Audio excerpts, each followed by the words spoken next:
Alguns parlamentares ouvidos pelo UOL, eles destacam que a operação essa semana, que mirou a ex-assessora do Arthur Lira, essa operação aprofunda a crise na gestão do Hugo Mota, né, que tem passado por sequências de questões ali com os deputados. Essa semana teve todo um imbróglio envolvendo o deputado Glauber Braga, do PSOL do Rio de Janeiro. Também houve aquela violência contra jornalistas, né? Fora os projetos pautados, projeto do governo dado para um representante da oposição, que foi o caso do PL antifacção. Enfim, a vida do Mota não está fácil e parece que essa operação o deixa em situação mais complicada, porque o Hugo Mota é aliado político do Arthur Lira, né? É o padrinho do Mota, digamos assim, na política, um dos, né, o Green?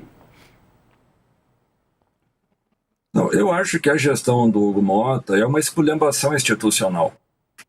Desde que ela iniciou, toda semana a gente vem sendo informado de alguma decisão que no final do dia acaba não se confirmando. São idas de ações com muitos recursos imediatos. Ontem mesmo ele anunciou a retirada da segurança pessoal de uma deputada do PSOL do Rio de Janeiro. Hoje ele recua, ele faz conversas, ele não anuncia que vai botar projetos em votação. O que acontece, então, é que o Hugo Mota tem conseguido algo inédito como presidente da Câmara. Lembrando, é o terceiro cargo mais importante na hierarquia da República Brasileira. Presidente, vice-presidente, e na vacância dos dois assume o presidente da Câmara dos Deputados. Ele tem conseguido se indispor com quem o elegeu, tem conseguido se indispor com a extrema-direita, com o Centrão, com o Supremo Tribunal Federal e com o governo do presidente Lula. Então a situação do Hugo Mota mostra, primeiro, ele é uma gestão errática. O Hugo Mota é incompetente politicamente. O Hugo Mota deu mostras essa semana que também é um presidente da Câmara autoritário, e que mesmo que a conjuntura política não estivesse fácil, para quem quer que lá estivesse no cargo de presidente da Câmara, porque a disputa institucional entre os poderes, cada um dos três tentando ocupar os seus nacos de poder, certamente faria com que a presidência da Câmara fosse um cargo bastante complexo de ser exercido. Mas o Hugo Mota tem se mostrado muito aquém em termos de competência política para exercer este cargo. E a responsabilidade disso é de Arthur Lira, que costurou a sua candidatura, certamente junto com o Ciro Nogueira, para, digamos assim, pegando uma analogia um pouco popular, o Hugo Mota é uma marionete na mão do Ciro Nogueira e do Arthur Lira, que são os grandes tubarões que ainda comandam por detrás das cenas tudo aquilo que acontece ou deixa de acontecer no parlamento, sobretudo na Câmara. Lembrando, foi o Arthur Lira, ex-presidente da Câmara, que negociou a retirada dos deputados da extrema-direita do plenário, que lá ocuparam durante 2 dias em agosto. E não havia autoridade do Hugo Mota que buscasse restabelecer o comando da casa. Então, ou seja, o Hugo Mota me parece que é um presidente da Câmara que prematuramente já acabou o seu mandato.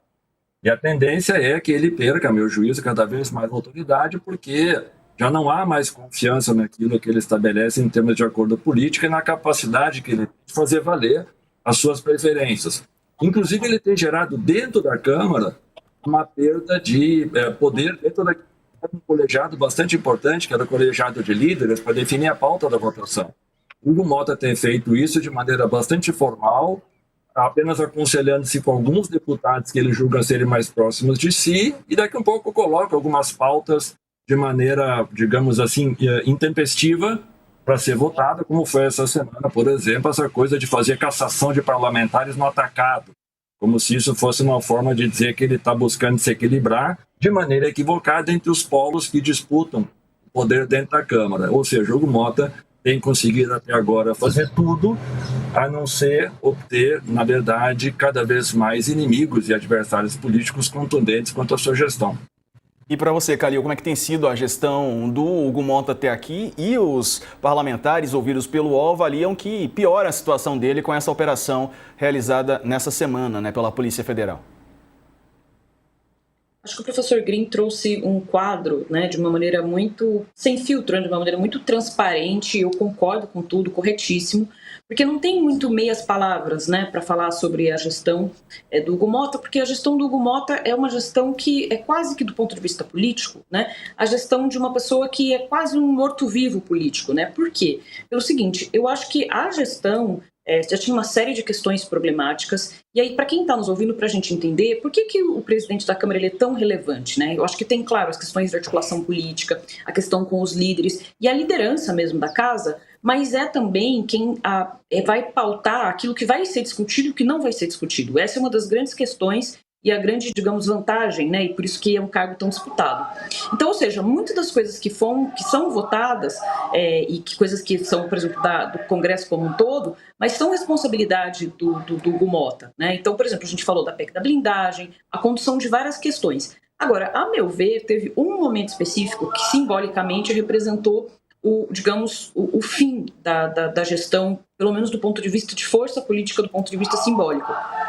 Meus vizinhos estão um pouco barulhentos hoje. Sem problemas. Desculpa. Mas o que marca esse fim? Para mim, é quando o Hugo Mota tenta sentar na sua cadeira e quando o Congresso a Câmara foi fechada, né, por algumas horas, e aí ele tenta sentar, ele pede licença e ele não consegue, ele é impedido de sentar na sua cadeira. Isso, simbolicamente, do ponto de vista da política, mostra que ele não tem força para conseguir conduzir aquele colegiado, né? Então, ou seja, a gente viveu uma situação, que foi uma situação que aconteceu em agosto, que foi o fechamento da Câmara dos Deputados. A gente pode usar nomes mais suaves, mas o fato é que a Câmara dos Deputados, por algumas horas, ela ficou fechada, né? Ela foi interrompida a sua sessão, e a gente teve, inclusive, aqueles parlamentares, né? Teve o caso que ficou a imagem mais forte, foi inclusive do Zé Trovão, né? Mas o fato é que ele foi impedido de sentar na sua cadeira. E ele poderia ter tido outras formas de lidar com isso, e ele não conseguiu, né? E aí, como o professor Green falou, teve que pedir ajuda para um ex-presidente da Câmara dos Deputados para conseguir resolver. Então, no final das contas, eu acho que isso representou algo que, para a Câmara dos Deputados, mostra que é quase que um mandato que agora ele é mais simbólico, ele é mais decorativo do que, de fato, efetivamente político.